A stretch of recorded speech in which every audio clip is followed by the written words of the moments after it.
your founding team, you're sort of the business person. Yeah, I was the one who couldn't code, so therefore I was the CEO, right? And Elaine and Sandy were my two co-founders. And Elaine was a symbolic systems major at Stanford. Sandy was a CS major at Stanford. They'd graduated and worked for a couple of years. And so early on, like, they were working on building the product, and frankly, like, as the business person pre-launch, I was buying the sandwiches at Andronicos, right, and kind of fueling them.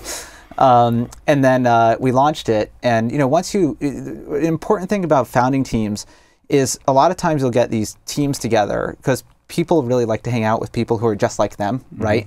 So I dropped out of business school once we launched Meebo, and a lot of MBAs will come to me now and be like, hey, we're starting a company. I'll be like, that's awesome. What are you starting? And they'll be like, well, it's the next great consumer internet company. That's, video. And I'll be like, cool, who's the team? They'll be like, oh, well, it's the three of us. I'm like, well, you're an MBA, you're an MBA, and you're also an MBA. So who's going to build the product? Yeah. Right? And then they say, oh, well, we'll get some undergrads to do it. Yeah. And that's like a dead startup, right? I say to MBAs, I say that's the equivalent of saying we're going to start a hedge fund, and then who's going to pick the stocks? Oh, we'll find someone to do that. Right. Yeah. Exactly. It's like the whole thing is picking the stocks. The exact whole thing same in thing. A website is in an internet is startup building the product. Yeah. And so But can it be too much? I mean, is there a role for an MBA then, or can there be too much of the swing in the other direction? Or if you pattern match to history, right? The most successful startups that have become really, really huge, it's almost always like 2 or 3 co-founders, right? If you just go through, Jobs Facebook, and Google, Jobs and Wozniak, or Jerry and David, or Larry and Sergey, and you go, Cisco's the same deal, Oracle's the same deal. Like, all of them are usually multi-co-founder.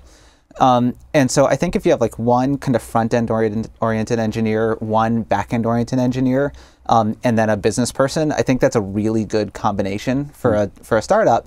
And frankly, the business person doesn't do a lot pre-launch, because pre-launch, your only value is creating a product, right? Because you have nothing until you have a product that people use. Once you launch, if you get attention, the business person has a real job now, because with all that attention, there's the tendency to go meet a lot of people. But if the people building the product are meeting a lot of people, they're not building the product any longer. Yeah, I've actually seen situations where you had a team like you describe, and the engineer sort of co-founders in that early phase get annoyed with the business person who they see as sort of luggage. I think not realizing that business person might be useful, like when you go raise money, when you start, thinking about monetization, when you start thinking about partnerships. I get the question. I've actually seen teams break up before they got to that point because of that feeling of imbalance. I get the question frequently from kind of aspiring entrepreneurs. It's like, I'm a business person, do I have value? Or I'm an engineer, why would I have a business person? And the thing is, pre-launch, like, the business person should be there for support, right? So I spent a lot of time with Elaine and Sandy, even though I kind of frankly felt a little bit, I wasn't contributing really, but I was spending time. And I was buying the sandwiches. But it's hard to, just like it's hard to find great engineers, it is hard to find great business people, right? And the business person's job really does kick in about 2 weeks pre-launch, right? When you want to go and incorporate the company and kind of get a deal with a law firm to get you set up. So from that point forward, the business person does have value. And if you can find a business person earlier so that you've got someone there ready to help once you launch, that's awesome.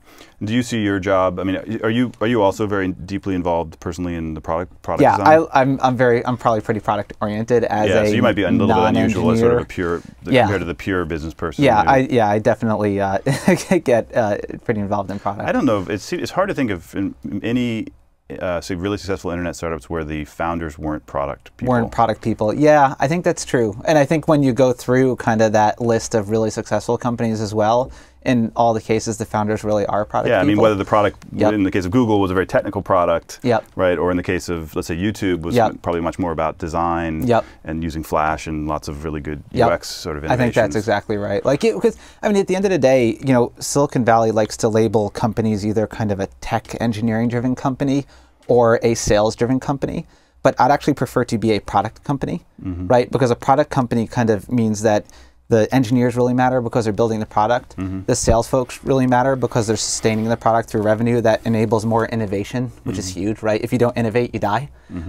So being a product company, I think, is the best place you can be. So you gave some advice about the founding team composition.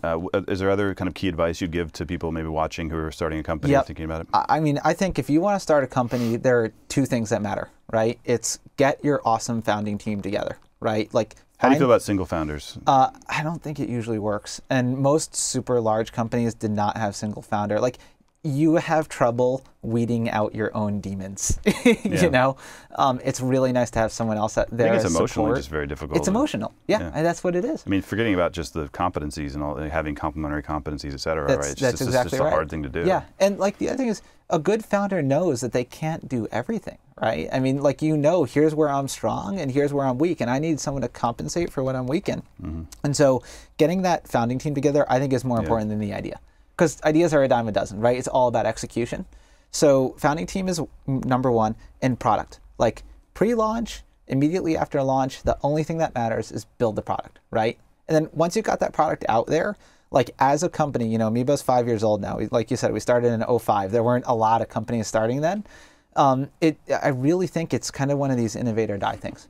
Like, any company, no matter how big, if it doesn't continually innovate, that is the day at which it starts dying. And so you just got to make sure that you're constantly listening, you're constantly paying attention, you're thinking about how can I kink the curve? Like at Meebo, every 12 to 18 months, we try to do a project that is explicitly a kink the curve project, right? So where is your curve kink?